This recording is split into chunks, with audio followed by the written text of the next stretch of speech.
Hello students, आज हम थोड़ा सा क्वेश्चन करेंगे रेजिस्टेंस का, जैसा कि बच्चों की प्रॉब्लम आई थी क्लास 10। क्या था, रेजिस्टेंस के क्वेश्चंस में थोड़ी सी प्रॉब्लम फील कर रहे हैं। जैसे फर्स्ट क्वेश्चन था, a conductor of length L is divided into 5 pieces of equal length, यानी इसके छोटे छोटे 5 टुकड़े कर दिए थे। ठीक है, तो ऐसे करके हमने क्या किया था, छोटे छोटे इसके 5 टुकड़े कर दिए थे।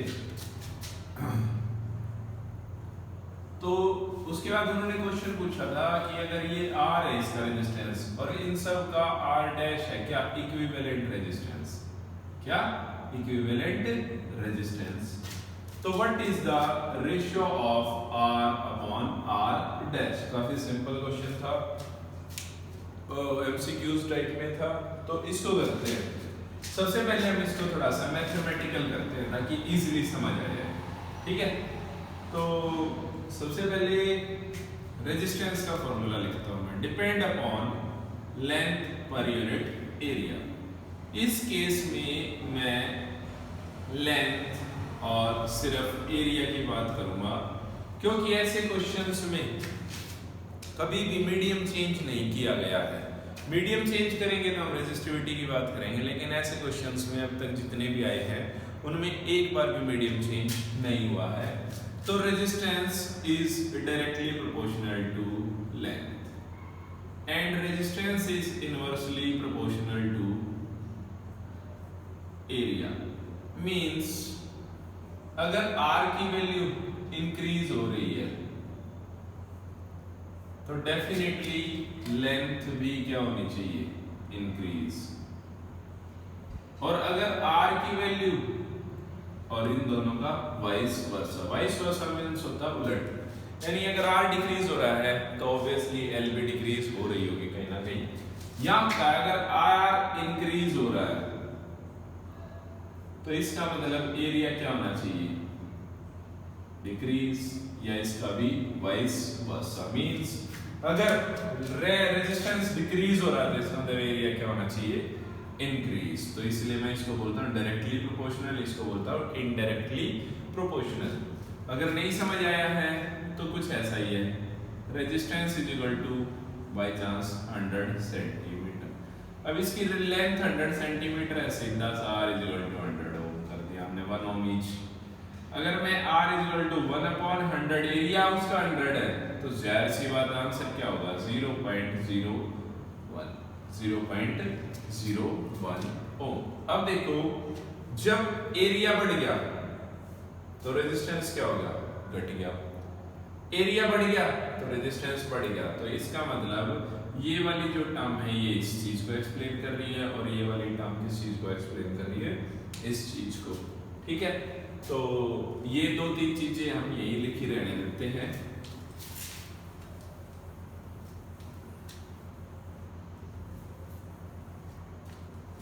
देखो, resistance is equal to length, जैसे जैसे लेंथ बढ़ेगी रेजिस्टेंस भी बढ़ेगा, और resistance is equal to 1 upon area. इनको मैंने मार्क कर लिया अलग से। ठीक है, अब आ जाते हैं क्वेश्चन पे, उसको भी थोड़ा सा समझते हैं।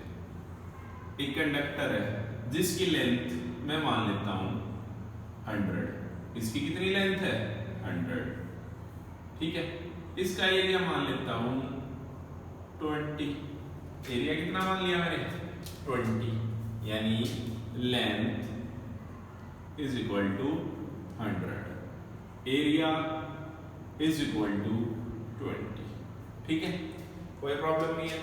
अब इसको मैं 5 छोटे छोटे टुकड़ों में कर देता हूं, यानी इक्वल, ये और ये 5 टुकड़े क्या हैं, इसके जो 5 पीसेस हैं वो क्या है, बिल्कुल इक्वल। तो 100 के 5 इक्वल पार्ट्स कितने हो गए, 20, 20, 20, 20 एंड 20। यानी इतने से जो हिस्से का अगर मैं इसको मार्क करता हूं R1, इसको मार्क करता हूं R2, इसको R3, इसको R4 और इसको R5, तो R1, R2, R3, R4, R5 all are equal to 20 ohm. क्यों? क्योंकि सबकी वैल्यूज क्या है, सेम, इसलिए मैंने एक लाइन में लिख दिया कि R1 मैं यहाँ लिखता R1 20, R2 20, R3। तो एक सिंपल सा मेथड होता है जब सारे जो हमारे रेजिस्टेंस है वो क्या हो, सारे सेम। ठीक है, अब उन्होंने कहा इनको कंबाइन किया गया किस चीज में, पैरेलल में। क्वेश्चन है ना हमारा कि एक कंडक्टर है उसके 5 इक्वल पीसेस किए गए जिसका रेजिस्टेंस R था। हम अभी इसको मैथमेटिकली भी समझ रहे हैं। उसके इक्वल पार्ट्स डिवाइड किया, उन पार्ट्स को जोड़ दिया गया कुछ इस तरीके से, R1, R2, R3, R4 और R5। R1, R2, R3, R4 और R5 पैरेलल में है। तो पैरेलल का फॉर्मूला आप लोगों को याद हो गया होगा, 1/R1, 1/R2, 1/R3, 1/R4, 1/R5। तो मैं 1/Rp ये क्या निकाल रहा हूँ, equivalent resistance when they are connected in parallel combination. ठीक है, तो 1/20, 1/20, 1/20, 1/20, 1/20। तो 1/Rp इज इक्वल टू 20 क्या आ गया, एलसीएम 1 + 1 + 1 + 1 + 1 कितना हो गया, 1/Rp इज इक्वल टू 5/20 यानी 1/4। तो रेजिस्टेंस इन पैरेलल सीरीज आ गया 4 ओम, रेसिप्रोकल कर दिया। तो रेजिस्टेंस इन पैरेलल कितना आया, 4 ओम। पहले कितना था, 100, अब कितना हो गया 4। समझे? अब 100 और 4 का रिलेशन निकालते हैं क्योंकि उन्होंने पूछा था। अब इसका रेजिस्टेंस कितना था भाई, 100 ओम। क्योंकि मैंने सीधा कहा ना resistance is equal to length, assume कर लेता हूं समझाने के लिए। तो इसका पहले रेजिस्टेंस डायरेक्टली प्रोपोर्शनल था, एरिया मैंने 20 अज्यूम किया था। लेकिन इस पूरे क्वेश्चन में कभी भी ये बात नहीं की गई, उनको इक्वल पीसेस में कट किया गया, ना कि उनको श्रिंक किया गया, ना उनको एक्सपेंड किया गया। यानी ना तो उसके इंक्रीज डिक्रीज हुआ, ना उसका एरिया इंक्रीज हुआ, ना इंक्रीज ना डिक्रीज। तो एरिया मैंने रखा कांस्टेंट वैल्यू, इसलिए इस 20 के तो मैंने यूज भी नहीं किया। ठीक है, अब रेजिस्टेंस पहले कितना था, 100 ओम, अब कितना हो गया है 4 ओम। मुझे क्या निकालना था, ratio R/R dash, means R कितना है 100/4 कितना हो गया 25, मींस 1/25/1। क्या आंसर आएगा मेरा, 25/1। क्लियर है? तो ये तो था उसका सॉल्यूशन। अगर नहीं समझ आया तो एक बार रिपीट कर लेना। एक और कर लेते हैं, इसमें 5 पार्ट थे, शायद आपको लेंथी लगाओ। एक स्मॉल सा कर लेते हैं और लॉजिकल करते हैं इस बार। ये हम जूम नहीं करेंगे इस बार, सीधा सा फॉर्मूला यूज करेंगे। ठीक है, तो भाई ये कंडक्टर ले लेते हैं। क्या है कंडक्टर, उसका एरिया ले लेता हूं A, उसकी लेंथ ले लेता हूं L। इसको 3 इक्वल पार्ट्स में डिवाइड किया गया है और इस बार भी वो श्रिंक नहीं किया, तो एरिया वाला कंसेप्ट मैं खत्म कर रहा हूं। यानी 1 2 3 L1 L2 L3। अब हमें पता है रेजिस्टेंस डायरेक्टली प्रोपोर्शनल है लेंथ के, यानी जितनी ज्यादा लेंथ होगी, अगर एरिया कांस्टेंट है, यूनिट है, तो मैं यहाँ लिख सकता हूँ। अगर A अलग आएगा तो रिजल्ट भी अलग हो जाएगा। मैं इन सारी चीजों में एरिया क्या ले रहा हूँ, कांस्टेंट। अगर आप एरिया नहीं लेना चाहते हैं तो सीधा सा फॉर्मूला यूज करेंगे, रेजिस्टेंस अपॉन LA। जो भी गिवन है सीधा रेजिस्टेंस आ जाएगा। तो मैंने इसको यूनिट माना है और इसको तो यूनिट इसलिए माना है क्योंकि मटेरियल चेंज नहीं हो रहा है। ठीक है, तो इस LA की जगह मैं R1 R2 और R3 लिख सकता हूँ। तो पहले इसका टोटल रेजिस्टेंस कितना था, R। अब क्या हो जाएगा, अगर उसको किस में जोड़ूं, पैरेलल में।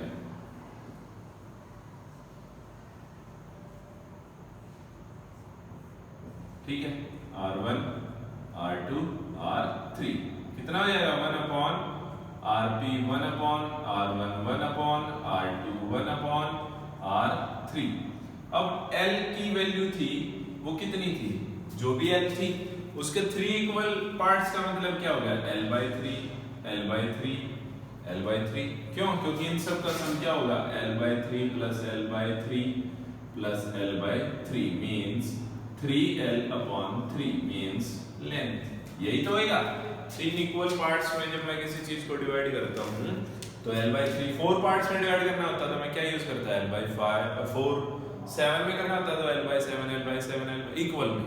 ठीक है, तो ऐसे ही मैंने इसको क्या लिख लिया रेजिस्टेंस R1 की वैल्यू क्या रख ली R/3, R2 की वैल्यू भी क्या हो जाएगी R, यहाँ वैसे लिख लेता हूँ R1 R2 R3 all are R/3 all are R/3 1 upon RP is equal to 1 upon R upon 3 plus 1 upon R upon 3 1 upon R upon 3 1 upon RP 3 क्या हो जाएगा ऊपर चला जाएगा 3/R 3/R 3/R मींस 3 3 9 और कितना हो गया 9/R। तो रेसिप्रोकल करूंगा तो RP कितना हो जाएगा R/9 अब मुझे इसकी रेशियो निकालनी है। फर्स्ट मेरा रेजिस्टेंस क्या था ये था, अब मेरा रेजिस्टेंस क्या आया R, तो इनकी रेशियो क्या निकाल लूं R अपॉन R डैश की R अपॉन R/9 तो बाई 9 कहां चला जाएगा ऊपर R से आ गया, तो रिजल्टेंट क्या आया 9:1 9:1। समझ आया, कोई बात नहीं। अब इसको NTSC का करते हैं।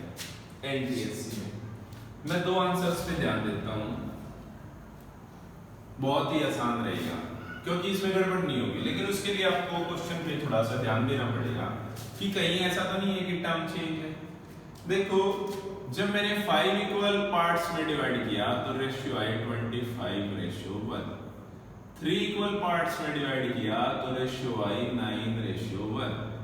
जब मैं इसको 2 में करूंगा तो रेशियो आएगी कितनी 4:1। जब इसको 6 में करूंगा तो रेशियो आएगी 36:1।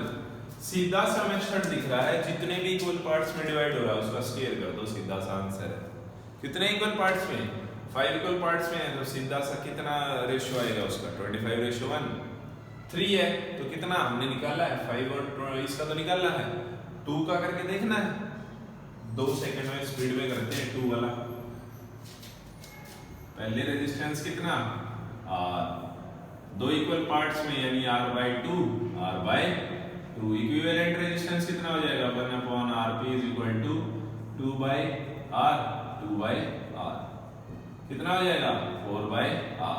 ये दोनों की रेशियो R अपॉन R/4 यानी 4 कितना आंसर आया 4:1। देखो यहाँ मैंने लिखा था ना 2 इज इक्वल टू 4:1। तो NTSC में ऐसा क्वेश्चन आता है, आपको सीधा क्या करना है इक्वल पार्ट्स में कितने डिवाइड हुए, अगर 10 हुए तो रेशियो कितनी आएगी 100/1। 11 पार्ट्स हो गए तो कितना आएगा 120/1। क्लियर है। अब करते हैं एक और क्वेश्चन ऐसा इंटरेस्टेड सा पावर। भाई पावर थोड़ा सा अलग है कि ये पावर सर पढ़ा है तो इसका फायदा क्या है, प्लस ये एनर्जी क्या है। ठीक है, तो पावर असल में क्या होता है कंजप्शन होता है। जैसे हमारे घर इलेक्ट्रिक मीटर होता है, उसके अंदर यहाँ पर रीडिंग्स होती है 1 2 3 4 ऐसी कुछ रीडिंग्स होती हैं। एक महीने बाद ये रीडिंग हो जाती हैं 1 2 6 4। इसका मीन्स पिछले में थी 1 2 3 4, अब कितनी होगी 1 2 3 4। मीन्स एक महीने में मैंने कितनी यूनिट्स कंज्यूम की। अब ये जो यूनिट्स का रेट है ये कैसे फाइंड करते हैं, असल में हमारा पावर इसी चीज को डिफाइन करता है। तो पहले थोड़ा सा ध्यान से सुनेंगे कि ये रिलेशन है क्या। ये 30 यूनिट है, फिर 1 यूनिट का 5 रुपए रेट है, तो कितना आ गया 150 रुपीज क्या आ गया मेरा इलेक्ट्रिसिटी बिल। हालांकि आता नहीं है, ये वो वाला है जब हम वो जुगाड़ करते हैं वो वाला भी इतना भी नहीं होता, और गांव की तो कहानी ही अलग है। क्लियर है? तो अब करते हैं इस यूनिट को। देखो सबसे पहले एक रूल याद करो, 1 kilo watt hour is equal to 1 unit. यानी 1 किलो वाट का यानी 1000 वाट की चीजें 1 घंटे के लिए जब चलेंगी तो कितनी यूनिट निकलेंगी? 1 यूनिट। अब आपको तो नहीं पता कौन सी वो है, बाई चांस 1000 को डिवाइड करते हैं, एक 200 वाट का आपका टीवी प्लस 250 वाट का आपका फ्रिज प्लस 400 वाट का आपका वॉशिंग मशीन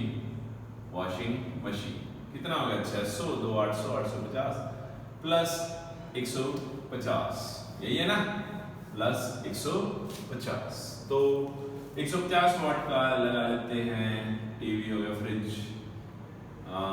कुछ भी लगा लेते हैं, एलईडी लगा लेते हैं, हमें तो नाम ही चाहिए। अब ये सारी चीजें, इनका टोटल लोड कितना हो गया? इसकी पावर कितनी है? 200 वाट, 250 वाट, 400 वाट, ठीक है। तो 200, 250, 450, 850, 900, 1000 वाट। इनको जब मैं 1 आवर के लिए सारी चीजें एक टाइम पे ऑन कर देता हूं और 1 घंटे के लिए चलाता रहूंगा, तो मेरा जो वाट कितना कंज्यूम कर लेंगे? ये टोटल 1000 वाट, और 1000 का मतलब क्या होता है? किलो, तो 1 किलो वाट। इसका मीन्स 1 किलो वाट पर आवर अगर वो यूज करेंगे तो मेरी यूनिट आ गई 1।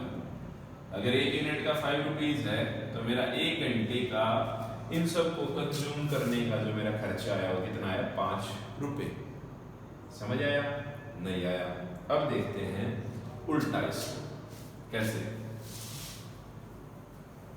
एज्यूम करते हैं किसी का बिजली का बिल 4000 आता है। लेट अस कंसीडर किसी का 4000 रुपीज क्या आता है? इलेक्ट्रिसिटी बिल आता है 1 मंथ।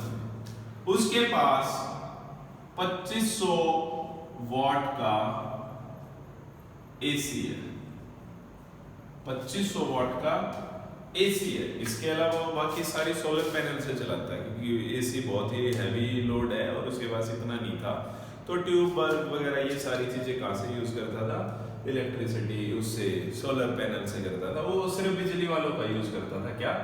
250 वाट का एक एसी चलाता था। अब मुझे ये पता करना है बिल साइकिल कितने दिन की बताई मैंने, कितने दिन का बिल है उसका? ये 30 डेज का, 1 महीने का, ठीक है।